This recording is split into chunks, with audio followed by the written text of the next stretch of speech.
Hi guys, welcome to another video lecture, and this time we're going to talk about the fundamental theorem of calculus. So this has two parts. So first we have the first part of the fundamental theorem of calculus, which proves how integration and differentiation are inverse processes of each other. And this one gives us a convenient shortcut when trying to find the derivative of an integral function. So using this first fundamental theorem of calculus, we no longer have to solve or do those operations, both integration and differentiation. We just have to follow the structure or the format. While the second part of the fundamental theorem of calculus tells us how we can evaluate a definite integral without using the limit of sums. Now let's start with the first fundamental theorem of calculus example. Here we are going to solve for the derivative of the integral of t squared dt from 1 to x using the long method so that you can see how the first part of the fundamental theorem of calculus makes our computations shorter and easier. First, we integrate t squared dt, so that gives us t cubed over 3. Then we evaluate it from 1 to x. So substituting these values gives us x cubed over 3 minus 1 cubed over 3. So simplifying this gives us x cubed over 3 minus 1/3. Then we find the derivative of this function.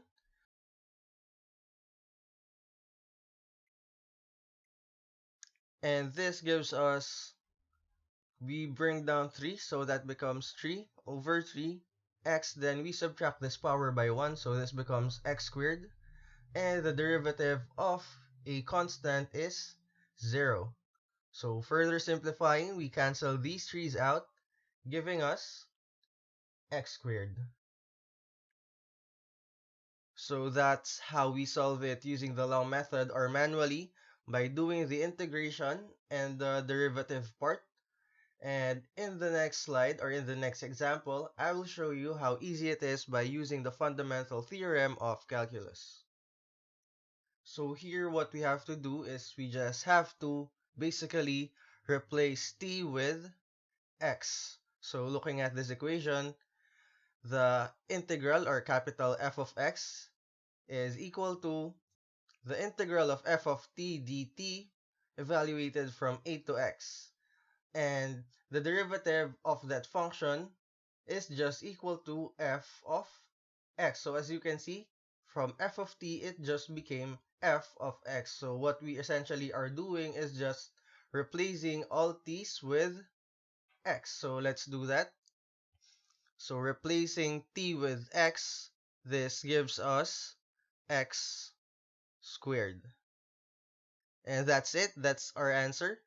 So it just took us seconds, unlike from the previous example, which took us a couple of minutes. Now let's try with a different example.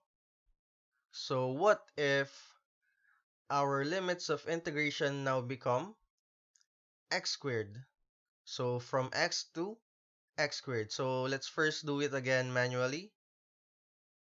So t squared dt from our previous examples is just t cubed over 3. And now we evaluate it from 1 to x squared. Substituting x squared to t, we get x squared cubed divided by 3 minus 1 cubed divided by 3.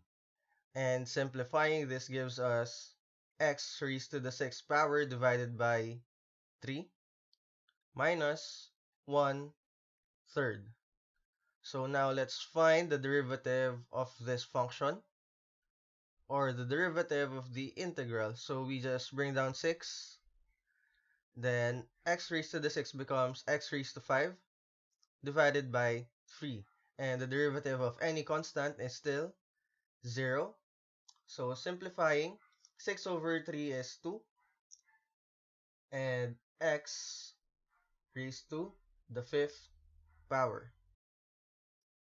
So this is our final answer using the long method. And how can we arrive at the same answer using the fundamental theorem of calculus? So looking at the equation here, we just have x as our limit of integration. But now that it became x squared, we now have to multiply by the derivative of x squared, which is 2x. So here we're just multiplying by the derivative of x, which is 1. Hence, we didn't put that anymore. But now that we have a limit of integration, which is x squared, the fundamental theorem of calculus now becomes multiplied to the derivative of x squared. So let's apply that one. So let's replace t with x squared, giving us x squared squared, then multiply by the derivative of x squared, which is 2x. Simplifying this gives us x to the fourth times 2x. So we can combine the x's here, giving us 2x raised to the fifth power, which is the same with our solution from the long method. So that's what you have to do when the limits of integration is simply not x. So if this is 2x, you have to multiply the function by 2. Or for example, if this limit of integration becomes x cubed, you have to multiply it by 3x squared after substituting that values to t. So let's move on to the next example. So here we have the integral of t squared dt evaluated from x to x squared. Then we get the derivative of that function. But as you can notice, we already solved for the integral of t squared dt evaluated from x, as well as from x squared from our previous examples. So let's just copy that. So evaluated from x, we have x squared. And evaluated from x squared, we have 2x raised to the fifth power. So let's write that down. So we have 2x raised to the fifth power minus x squared. So this should be our answer when we use the fundamental theorem of calculus. So we replace t with x squared, giving us x squared squared times the derivative of x squared, which is 2x, minus, replacing t with x, we get x quantity squared. So simplifying, we have x to the fourth times 2x minus x squared. And combining the x's from this term, we get 2 times x raised to the fifth power minus x squared. So we skip doing this manually by using the fundamental theorem of calculus, which just took us a few seconds.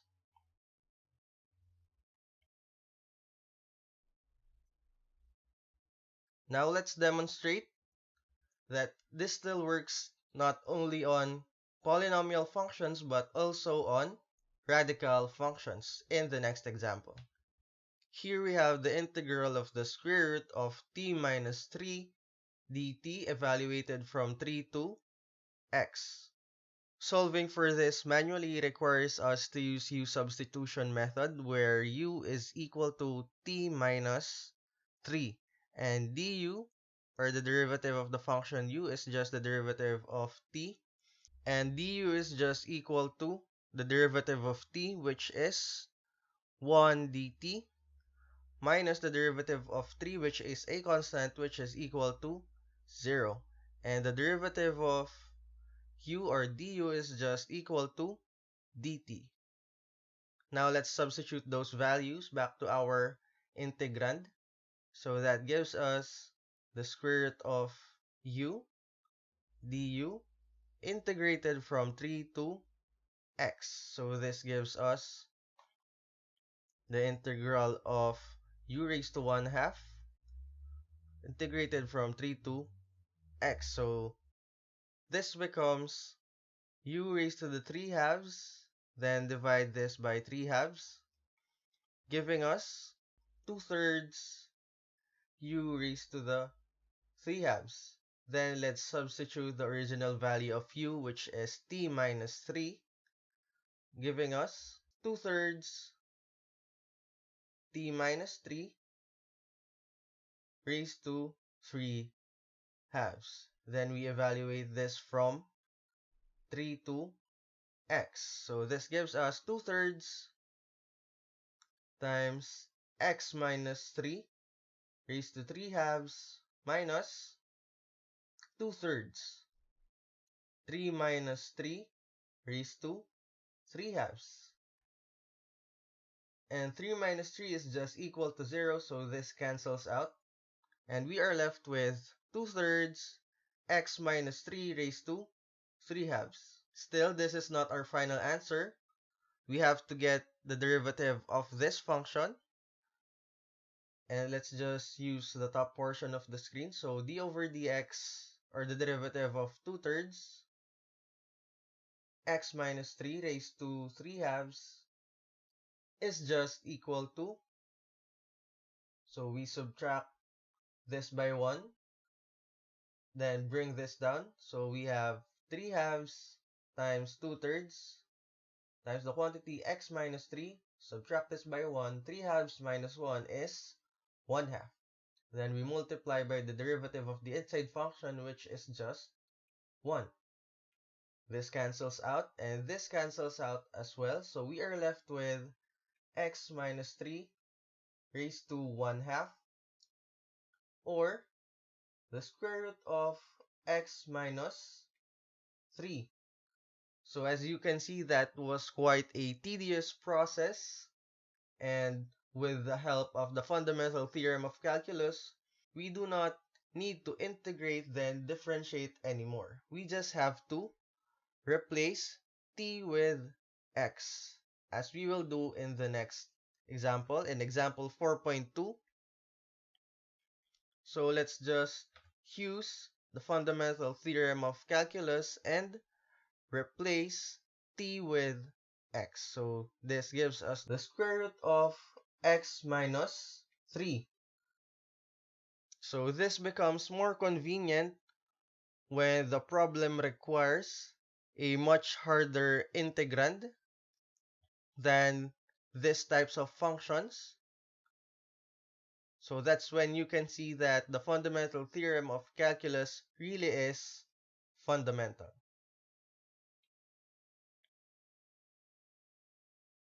Because this relates differentiation and integration as inverse processes of each other, we can just keep integrating then differentiating and just substitute whatever our limits of integration is.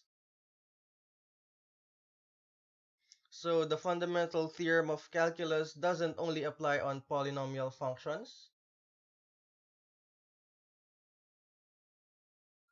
on radicals, it also applies on trigonometric functions as well. But we're not going to do such examples because we have not yet been exposed to the integral of trigonometric and inverse trigonometric functions, as well as hyperbolic and inverse hyperbolic functions. So we are going to discuss these in the following lectures. Now let's move on to the second part of the fundamental theorem of calculus. The second part of the fundamental theorem of calculus tells us how we can calculate a definite integral without calculating the limits of sum. So instead of using this formula where we get the summation of f of x sub I times delta x from I is equal to 1 to I is equal to n, and getting the limit as n approaches infinity to get the area under a curve or the definite integral.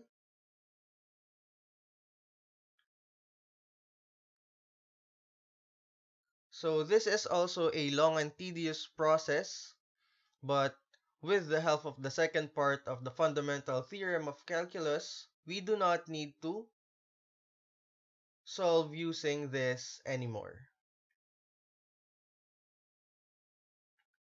So the fundamental theorem of calculus second part tells us that in order to get the definite integral, we just have to get the antiderivative or the integral and substitute the values of the upper limit and the lower limit to. Let's apply this to a few examples. So we have the integral of x squared minus x cubed evaluated from 0 to 2. So first, let's evaluate x squared, giving us x cubed over 3 minus the integral of x cubed, which is x to the fourth over 4.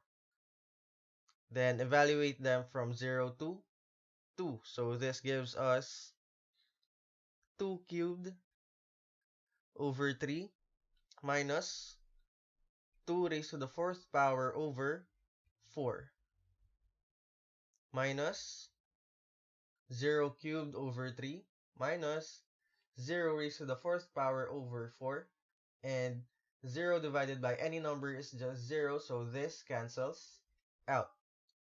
And this gives us 8 over 3 minus 16 over 4.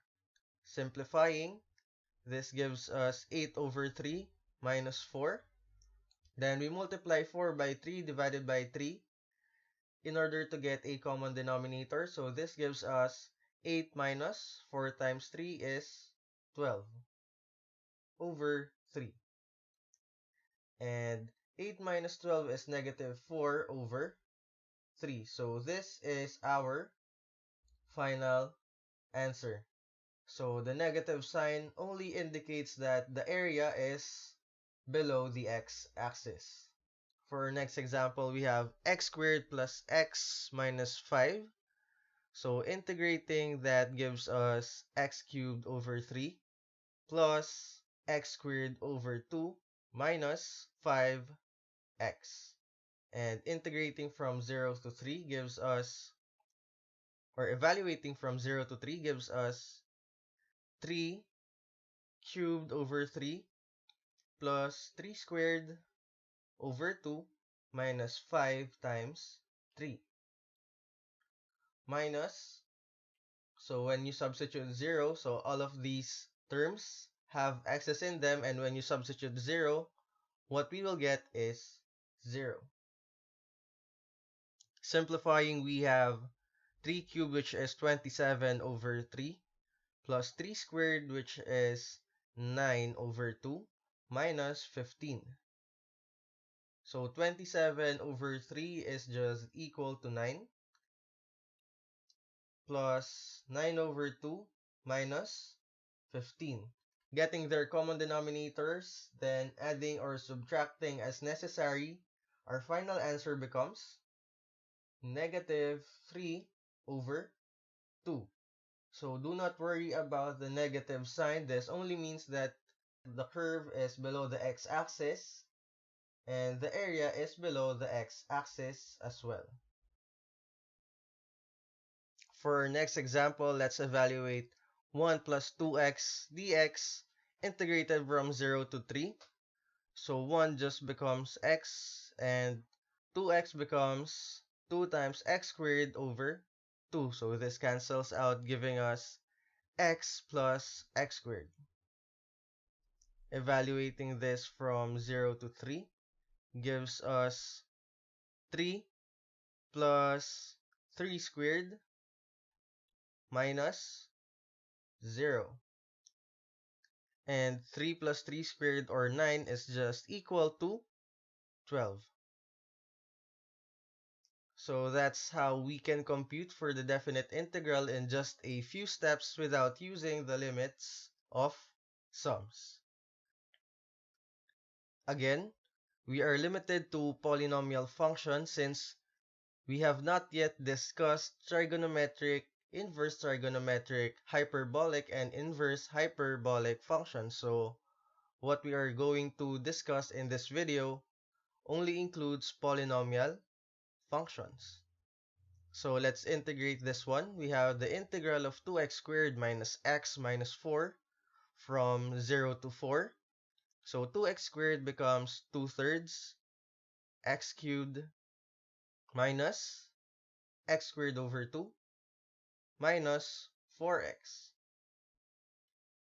Then evaluating them from 0 to 4. So we have 2/3 4 cubed minus 4 squared over 2 minus 4 times 4. Then since all of these terms have x's in them, when you substitute 0, what you get in the end is just 0. And now we have 2/3 times 4 cubed, which is 64, minus 4 squared over 2, which is 16 divided by 2, which is 8, minus 4 times 4, 16. 64 times 2 is 128 over 3, minus 8, minus 16. Or we can just combine this and write minus 24. Then multiply 24 by 3 over 3 in order to get a common denominator. So this gives us 128 over 3 minus 72 over 3. And subtracting this gives us 56 over 3 as our final answer. That's all for this video. I hope you learned something. And if you did, please leave a like. And if you're having problems with something or having difficulties understanding some of the topics, please do not hesitate to leave a comment down below. And as always, I'll see you in the next video.